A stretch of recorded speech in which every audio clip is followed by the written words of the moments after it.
Welcome back to the Adaptive Athlete Podcast, the place to hear stories of adaptive athletes in the CrossFit space and beyond. I'm your host, Matt Hotho. On today's episode, we're talking with Emily Cairns. Emily is a perennial CrossFit Adaptive Games podium athlete, and she competes in the upper 1 point of contact division. Throughout our conversation, we talk about her training leading up to the 2025 Games and a competition that she did where she got to compete alongside of an able-bodied athlete on a two-person team.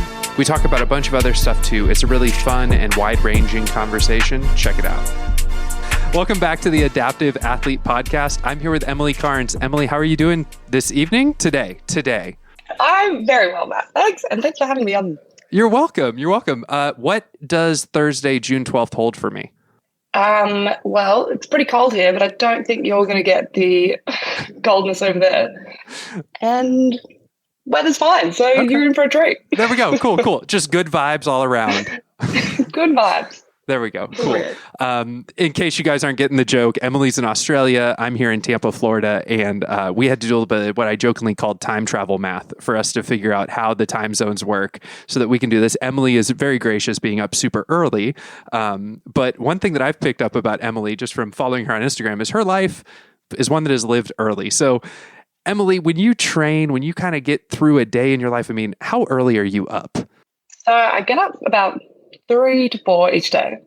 But for me, that's like the best time of the day. It's so peaceful. I get up and I walk my dog first thing. And it's the best. There's no one out. It's so nice and quiet. I don't have to respond to anyone on my phone. It's the best time of the day. Anyone that doesn't get up early, I feel like you're missing out. And then you get to watch the sunrise. It's beautiful. Yeah. Are you disciplined enough to not get on your phone first thing in the morning? I mean, I do check it a little bit, but I definitely don't sit on it because otherwise I would just sit there for too long. So I'll look, see if there's anything important, and then that's me for the morning. Nice. And so what do you do for, what's your life outside of CrossFit? So I'm a personal trainer at a gym. So I see clients all day. And I also teach dance 1 day a week. I used to teach full time, but I've cut that right back. My body can't really handle that much dancing anymore, which is funny because CrossFit's a lot, but you know. So I think that you are one of, which is a really elite athlete in your division, which is upper 1 point. You have this, when I saw you compete in 24, I mean, you had this joy about you, but you also had this drive. And we got a chance to talk a little bit before competition started in 24, sitting on some C2 bikes at a CrossFit gym. I would call that the genesis of this podcast, in fact, the ability to just talk to an athlete and hear their story. But what is your mindset like? If you can just kind of give me a little peek into the world of what you're thinking when you're getting ready for competition, when you're out on that floor. I think for me, until I kind of found CrossFit, I always had this mindset of like, I can't do things because of my disability. Not that I can't, but there were things I tried really hard for and then I couldn't do because of my arms. So I think coming to CrossFit and knowing that like I can do it because I don't have to use, like there's the things that I couldn't do, I don't have to do. I can do everything with Big Beefy. So having that mindset of like, I can do it, I just need to push hard enough and do all the right training and get strong enough, get fit enough. I don't know, it's such a big motivator to me because I'm like, there's nothing holding me back. My arm's not going to hold me back in this. I just have to put in the work. And I don't know, I love training. I get up every day like excited for training. Even at night, this sounds so lame, but I will get into bed and I'm like, I can't wait to wake up in the morning and get back to the gym. Like, I'm so excited to get into the gym, like whatever I have the next day. I mean, except if it's running, I'm not that excited for that. But everything else, hey, that's I can't wait typical to get into CrossFit. it. You're in good company there. Yes. Oh, cardio stuff, just not my jam. We're getting there. But yeah, I think that for me, like I have people frequently ask me like how I stayed motivated to do it, but I don't even think it comes to that. It's like I just enjoy doing it. I want to do it. So there's no internal conflict of should I do it or like I don't want to do it today. It's like I can't wait to get up and go. And then when it comes to comp, I'm kind of in the mindset of I've done everything I can. So now I've just got to do what I can. Like I'm not going to get stronger in the next 2 minutes. So there's no point stressing about like what I'm going to do because I can only do what I can do. Yes. So then I just go for it on the floor, hope for the best. Sometimes cry a little bit. That hasn't happened in a while though. But yeah. That's good. And then I think like at the comps for me, it's like have fun. Like this is what it's about. I want to enjoy it. I don't want to be, that's the time to have fun and just do what you can. Which you either did a cartwheel over an obstacle at the 25 games, and maybe also you jumped and like tapped your toes together while crossing the finish line for another one. And there was a little like sled jump over at one point too. Yeah. Yes. I feel like you got to make a bit of a show of it, you know? Yeah. I come from a dance background, so you got to make a show. That's right. And you did. And it was a lot of fun. I think we can find those videos on your Instagram, right? I think you've got them on there somewhere. Yeah. Yeah. Well, and when we were talking before the 24 games, I remember you shared that like you really enjoyed dance, and someone at some point told you like you're not going to be able to go as far as you want to go in dance because of your disability. Mm-hmm. Yeah. For me, that was like probably the most dream crushing moment of my life when like I thought growing up that I would be able to be a professional dancer. And I think I was so into it that no one said anything to me like, you won't be able to do it, because everyone was like, man, she's really like into this, very passionate about it, like we'll just let her go, which is great, and I love the support. But I really did put my heart and soul into it. And then when I finished kind of my training and started applying for jobs, that's when I'd auditioned for a cruise ship a bunch of times and kept getting kind of knocked back at the last minute. And then someone on the panel called me over and was like, look, you're great, you're a beautiful dancer, but you just will never get a job because of your arm. So I think like someone needs to tell you, so you stop trying, basically. And for me, I was like, man, that sucks. Yeah. Like, I've done everything I can do, but it doesn't matter. Like something that I can't control means I won't get the job that I want. Mm-hmm. So that was pretty devastating. Yeah. Yeah. I mean, I can imagine, because we can't change that thing about ourselves. Right. Mm-hmm. And it does, it keeps us away from some things that we really want to be doing. Yeah. But I do think like after that, I went into teaching, and I love teaching. It's been like super rewarding seeing my students and like sharing my passion with my students and seeing them become beautiful dancers. But yeah, I think that's the reason that CrossFit really got me too, because I was going into it with my arm being known and knowing that that wasn't going to stop me. It's like, I can do it. They know I've got a disability, and that's okay. And it's catered to that. So yeah, that was huge. Yeah, adaptive CrossFit. Like, I'm not just going to try this. Yeah, I'm not going to try as hard as I can and then not be able to do it because of it. Mm-hmm. Do you find that the kids that you train in dance are becoming more open-minded, or becoming different kids because they're getting to be trained by someone with a disability? Yeah, I do think it's been nice, because there has been discussions around it too. Like we talk about it in a very open way. And I do think it's helped them kind of understand disabilities and just be a bit more aware of it. And I also do think the dance space is changing a bit, and it is a bit more inclusive now. Yeah. To when I was, dancing. It is fun seeing the CrossFit space get inclusive too, like you were saying with adaptive, but also, and this is going to pivot us, we're going to bounce around a little bit in the CrossFit stuff, just warning the audience, we're going to be going all over the place right here, but just in the sense that that we're starting to see things where they're putting adaptive athletes next to able-bodied athletes on teams. And so you're getting to really see not just adaptive athletes segregated is too strong of a word because that seems pejorative, but like on their own, in their own competitions, they're actually together with able-bodied athletes. And so the whole community's getting to see what adaptive athletes can do right alongside of an able-bodied athlete on a team. Absolutely. And I also think it shows sometimes like almost how much harder or how different the modification is for adaptive athletes. Yeah. Like, the able body's doing this hard exercise, but then the adaptive athlete's doing it right next to them with one arm or one leg. It's like, damn, okay. Yeah. So actually, let's go to talk about a couple of moments from the 2025 Torian Pro. So you were on a adaptive and able-bodied team, pair, with your friend. Was her name Harriet? Yeah, Harriet Roberts. She's Yeah, amazing. She's an amazing athlete. I was very lucky to.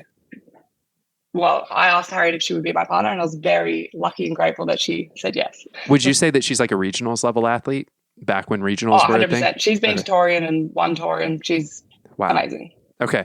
And yeah. so and she was invited to compete as an individual athlete this year, but had turned that down. So I stuck in there and said, I know you said no, but do you want to come and do it with me? So do us a favor. Tell me kind of the process of how they set up that pair, and then one or two workouts where like it was adapted for you and able-bodied for her, and kind of what those adaptations looked like and what it felt like. So this year, Sarah, who was running the adaptive part of the comp, she wanted to do something different, which is why she did the pairs with one able-bodied, one adaptive. And we could find whoever we would like to be our partner. They just had to be RX standard and same sex. Okay. So Harry and I went in, I'm trying to think of what the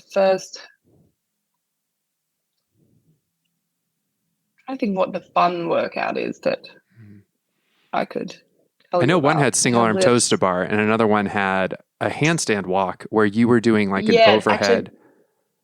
Carry. That was the same one. So that was a really fun one. So I was doing an overhead dumbbell carry while Harriet did the most beautiful handstand walks I've ever seen in my life. She is amazing at gymnastics. Oh my gosh. Yeah. And then we had 30. Oh, it was 60. Oh, anyway, the toaster bar started high and they went down each round, and they were shared. Okay. So Harriet would do about 10, and then I'd do 5 single arm toaster bar, and then we'd keep swapping. Yeah, and that was really cool. Like, I had a lot of people come up to me around the stadium after being like, man, that was very cool. Like, I've never seen someone do single arm toaster bar before. Mm-hmm. And I think that also just kind of shows the harder adaptation, right? It's like we're still doing the same movement. It's just we're using one arm. That's right. And I think that when you're on a platform with other able-bodied athletes and able-bodied people are watching, you're able to, there were people who were clearly sharing videos of you doing a single arm toaster bar on Instagram who were like, who is this person? And then, I mean, you've shared video or stories of kids who reach out to you, or like, teenagers who reach out to you saying, oh, you inspired me now to think about this, because so you have Erb's palsy. We actually haven't talked about, or maybe you have Erb's palsy. We haven't talked about like what your disability is, but it's one that is rather common, I think, or it's definitely one that happens at birth that I think a lot of kids grow up with and don't know what to do with it, right? And so in some ways, you're able to have a platform to show them what's possible. Definitely. I think I get messages probably weekly from people saying that they've got a similar thing. They never thought they could do it. And now they've seen that it is possible and they're in the gym. Honestly, it makes me cry happy tears every time I get a message like that. It's just so nice. I think because as a kid, for me, I didn't really have anyone to look up to. And I did feel a lot of like, I can't do these things and like a bit of like shame and embarrassment by my disability, where I wish I had someone to look up to be like, oh, I can do it. Like maybe it'll be different, but I can still do it. So getting messages like that it makes, that's the best thing that comes out of doing CrossFit, I think. 100%. That's so cool that you get those messages and that people have been able to find you and be able to get that inspiration from you. Yeah, it is really nice. Let's talk about how you started CrossFit. Did you know about CrossFit before you walked into CrossFit Claremont? I had been introduced to it a little bit. So I did my personal training certificate course, and the guy that I was doing it with, he was coaching CrossFit, and he had suggested I come to one of the classes, and I was like, oh, I would love to, but like I can't do some things. And again, a bit of that like embarrassment. I didn't want to go to a place and not be able to do some things. And he was like, no, we'll figure it out. Like you'll be fine. So I went and did some classes with him first, and he was amazing at being like, we'll just figure it out. We'll change it up. And then after that, I was like, all right, maybe I do like this CrossFit thing. Mm-hmm. So I found CrossFit Claremont, which is very close to me. Went in there, told them straight up, like, I've got this disability. There's some things I can't do. like I'm a little bit nervous about trying because I don't want to not be able to do things. And they were great about it. Jason, my coach, was like, yeah, cool, we'll figure it out. I had another coach, Liz, who was like on board too. And yeah, they've been so amazing since. So what's been a couple of the things that they've figured out? Because I know that some coaches listen to this who coach adaptive athletes. And I think it's always fun to hear them swap stories about like, oh, I've tried this with my athlete, or I've tried that, these different adaptations. Yeah, I think it's been a journey, and we've done it together where it's like Jason might say, okay, we'll try it this way. And I'll say, that doesn't really work. It feels bad. He's like, all right, fine, we'll try it this way. And I think that's actually been the best thing about them as coaches. They're not like stuck in their ways on something, because I feel you can't be when you're coaching an adaptive athlete, because everyone's different, right? You need to be a bit more flexible and be able to not stick to the rules so much when it comes to certain movements.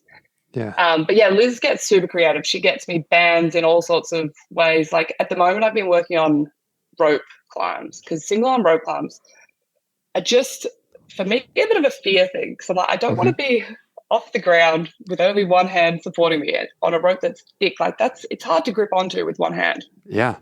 So I mean, trying to figure out ways to do that. And she set up a system where I have a kettlebell attached to a rope. And basically I'm doing lat pull downs over a bar with a kettlebell just to get used to like the grip strength of it. And so that's been quite fun to work out. She's set up bands so that I'm doing banded rope climbs. Okay. So yeah, she's very creative when it comes to that. And I think that's kind of what you need to do. Things that wouldn't seem like normal. You could go to like a trampoline park and like set up a rope over a foam pit. See, that's what I need. Something that if I fall, I'm not going to break my leg or something. Nothing's going to go terrified.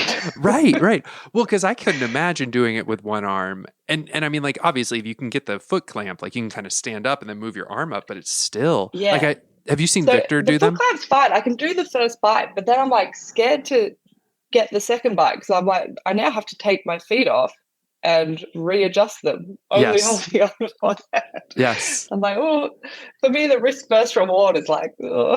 Yes. Is this worth it? I don't know. Yeah. Do I really need to climb this rope? Yeah. But a foam pit's a good idea. Maybe I'll ask Jason if he could invest in one in the gym. There you go. Yeah. Or like over a pool, and then you just, you know, you fall in and you're like, well, we can just swim now. Yeah. And then try again. That's a good idea. Yeah, there you go. Hey, adaptations, man. We're good at them. Exactly. So you have this, so you have one arm that is obviously impacted. That makes you upper 1 point. And you have nicknames for them. I think our audience would love to know the nicknames that you have for both of your arms. Well, my little arm's Rexy.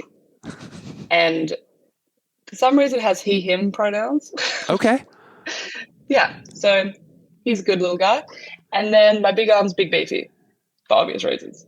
And what are Big Beefy's pronouns? Beefy. Also he, him, actually. That's A-okay. And I'm really not sure why, but, it's just happened. Hey, it's okay. It's okay. I love that. I think that energy is so... It's so fun because you had T-shirts at the games that have a little T-Rex on the front, your logo, the little T-Rex, yeah, and that's really. I'm going to make new ones this year with a little. I'm thinking like a showgirl Rexy, because we're going to Vegas. Yes, I'll sort it out. Yeah. Yes, I love it. All right, let's talk about a couple more things CrossFit-y, and then I have a lightning round for you. Okay. Sounds good. Cool. So I noticed in the 25.3 workout, which was for semis, it had single arm push-ups for you guys. Do you remember that leading into a complex? Was that your first time seeing single arm push-ups programmed? No, we've had them before. Okay. Single arm push-ups I've been working on a lot. I feel like they're a skill in themselves. Obviously you need strength to do a single arm push-up, but it's a bit of a skill too, because it's like you need a bit of a twist into them as well to make them effective. And to keep your body weight kind of balanced over top of them. Yeah, for sure. But I do feel like I've figured them out now, which is fun. They're still hard. Single arm push-ups are definitely cook the arm a bit. Yes. Yeah. It's fun. I coach at my gym, and sometimes people will come with like, oh, my shoulder hurts. I'm like, oh, only one? And they go, yeah, only one. I go, have I got to work out for you? And I'll just, I'll teach them how to do like a one-arm snatch or like a one-arm Which clean is and jerk. great. Yeah. Yeah. I think that's the other good thing about adaptive space, like, and it becoming bigger. You see all these adaptations. And then, if someone comes in with an injury or it's like, oh, don't worry about it. We've got something for you. Like, we've got you. And then they kind of like, they're not going to nurse the injury anymore because they really can't hang with the adaptive movements, like when they're like, oh, you see I'm better now. I'm fine. Yeah. You see them the next day and they go, you know what? My shoulder actually doesn't hurt anymore. And I'm like, funny. Interesting. Gotcha. Okay. Yeah. So yeah, that's one of the fun parts about coaching. Do you coach at your gym? I coach with the personal training at a different gym, but I don't coach at the CrossFit gym. Okay. But do you have like your L1? I do have my L1, yeah. Okay. Nice. I just I actually kind of like keeping it separate. It's nice to go to the gym that I work at, coach my amazing clients, but then go to CrossFit and just be like, that's my training space. Yeah. I like having that, a bit of separation. What was your experience like getting an L1 with your disability? It was actually a really good experience. I was lucky enough to do the course with a couple of people I knew here. So that was nice having a bit of support around me, people that know me. But it was really good. The guys running it were super encouraging and they were great. Yeah. I just kind of, if there were things I couldn't do, I would just more focus on how to coach it and actually do it myself. So like the ring muscle up breakout, where they're having you were you just kind of not off to the side, but just kind of more so watching kind of and thinking about how to coach it? Yeah.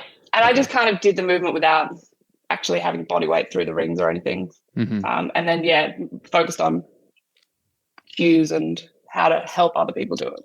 Yeah. Makes sense. Yeah. But it was really good. I really enjoyed doing the level 1.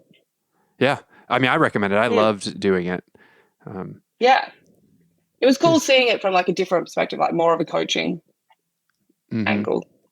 Yeah. And when you could watch somebody like give out that many cues that quickly, that were all pretty effective, and you're like, whoa. Exactly. Whoa. And things you wouldn't think of saying, but you're like, oh yeah, that does like make sense and help. Yeah. Yeah. Yeah. All right. Well, can we jump to a lightning round? Mm-hmm. Okay. Awesome. So what are you obsessed with right now? Training. Training? Okay. Training cannot be the answer. What are you obsessed with besides training? I'm really into reading fantasy books at the moment, which I never thought I'd say because I've never been a fantasy gal, but here we are. Okay. What are you reading?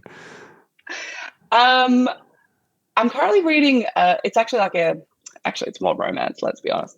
It's a little cowboy series by Elsie Silver. But okay. I don't know if you've heard of Akatar, A Court of Thorns and Roses. That got me into fantasy. There you go. Yeah, and I feel like that's like totally an appropriate category of books. Romantasy, I think is what they call it now, right? You get to blend romance and fantasy together. Yeah. Yeah. Or fairy smart, as I like to call it.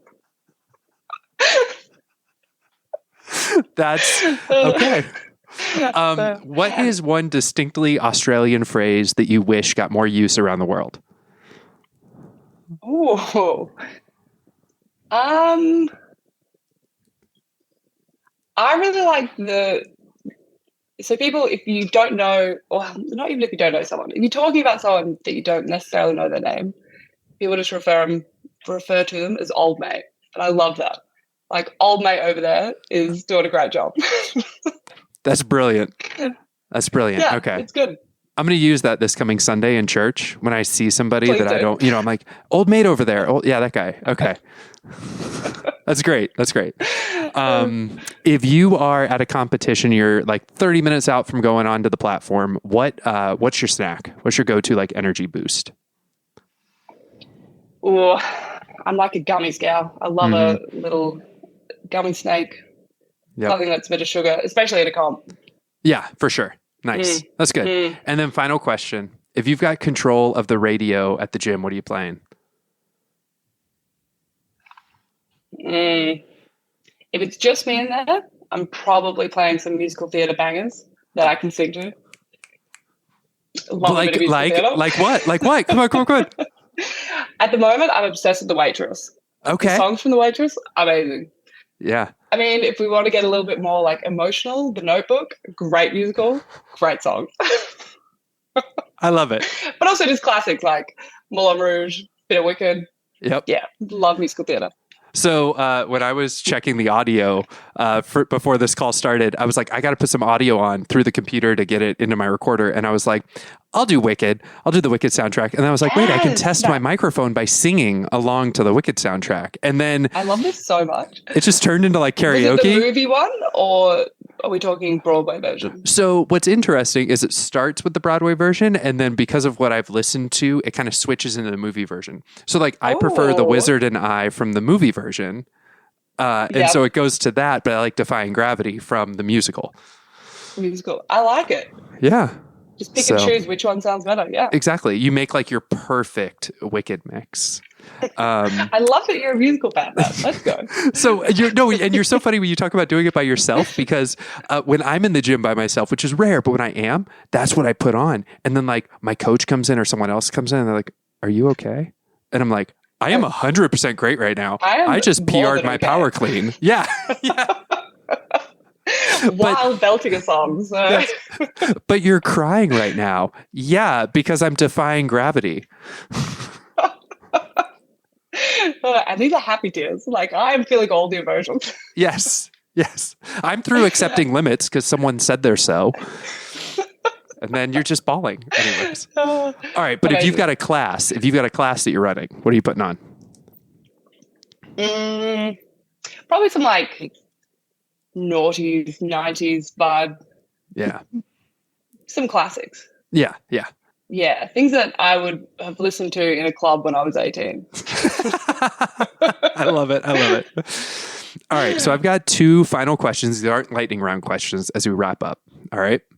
So if someone listening to this podcast is new to adaptive CrossFit or is considering adaptive CrossFit, what would you say to encourage them? I would say find a coach that is happy to figure it out with you. Because I think that's the most important thing, is feeling supported in making mistakes. Because you are going to like do things that you're like, nah, that didn't work. That didn't work at all. But you want someone who's like, that's okay. Let's try it this way. Rather than being like, well, guess you can't do that. So yeah, just finding someone who's happy to work with you and figure things out. Yeah, that's good. And you found that in Jason and Liz for sure. Definitely. Yeah. They've been the biggest support I could have asked for. That's cool. It's awesome. I love when athletes give shout outs to their coaches, because I feel like all of us are really here because of the coaches who have also believed in us and the other people who've believed in us. 100%. I think having people, like you said, that believe in you and backing you 100% is, you wouldn't be there. I wouldn't be here without them. Mm-hmm. All right. And if you could go back and talk to a younger version of yourself, what advice would you give her? Or what would you tell her? Maybe that younger version of yourself that kind of just got pulled aside at a audition for a cruise ship. And I think I would tell her that it's okay to have a disability, and it's not something you need to be embarrassed by or ashamed of. Because I really don't think I figured that out until I was about 30, which I wish I had before, because I think I would have lived a much more carefree, enjoyable life where I wasn't, worried about it all the time. And I think embarrassment was probably a big thing for me as a kid or teenager, 20-year-old. So it's not something that you need to be embarrassed by. It's actually something that you can work with, and you can still do really cool things, and you can inspire others to do really cool things despite it. Yeah. Well, thank you so much for being on the podcast, Emily. I really enjoyed having this second long form conversation with you. Thank you, Matt. It's been so nice. And I think next time you do this, you should get the people on the bike. You could both sit on a bike doing the podcast. And it's just like we were at the gym. I love it. But unlike when we were at the gym, Con Porter won't be just sitting over there doing a workout as well. Remember that? He was there. Right? Oh my God. I know, because he was doing it next to my coach Jason. Yeah. And Oh, I your coach Jason very was there? impressed that- Because my Yeah, coach he did was the there workout too. next to Khan. Yeah. Oh, really? Yeah. That's Yeah, I was awesome. very impressed with Jason. I was like, he's keeping up with Khan. Let's Yeah. go. But then like in like round 7, I remember my coach going, holy crap, Khan like just pulled away, you know, because he has like just way more cardio and capacity and that kind of thing. All right. So funny story. So when we walked into Oso, we got in there, we're like checking in, you know, and right in front of me is Con Porter. And instead of just being a perfectly normal 38-year-old man who knows how to meet people, I go, Con Porter? And he turns around and goes, hey, mate, you know, or whatever, he goes, and I'm like, I don't even introduce myself.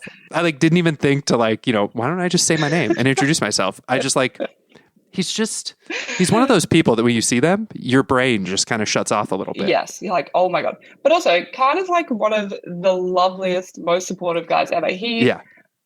I just love that he always comes and like cheers on the adaptive and really like makes time to be involved in the space, which he's a really good guy. Mm-hmm. Big fan of Khan. Yeah, great guy. And we'll probably see him in Vegas again with Jordy this year, right? Yeah, I hope so. I'm so excited for Vegas. Yeah. Oh, come on. That's going to be great. Yeah. Do you know how many shows are there on Vegas? Okay, so the Eagles... That's what we should do, Matt. We should find a musical and we'll go sing. Let's do it. Okay, so we're not telling my coach, but it's going to be like, you know, Saturday probably is when the shows are all, you know, going on. And so it's going to be like, oh, you guys have an event at 7? Awesome. We're done at 8 and we are going, you know, we've got karaoke to do. Can we please? Yeah. Yeah. I'll be Indina and you can be Kristen and we'll just, you know, go for it. Yeah. I can't wait. I need you to listen to The Waitress too and learn that, and we'll sing some Waitress songs. It's going to be so good. I can't wait. Well, hey, Emily, this is so much fun. It's so good to see you. And yeah, I'll see you in Vegas. So good to see you too. Thanks, Matt. And keep up the amazing work. Thank you. I'll see you later. Thanks so much for joining us for this episode of the podcast.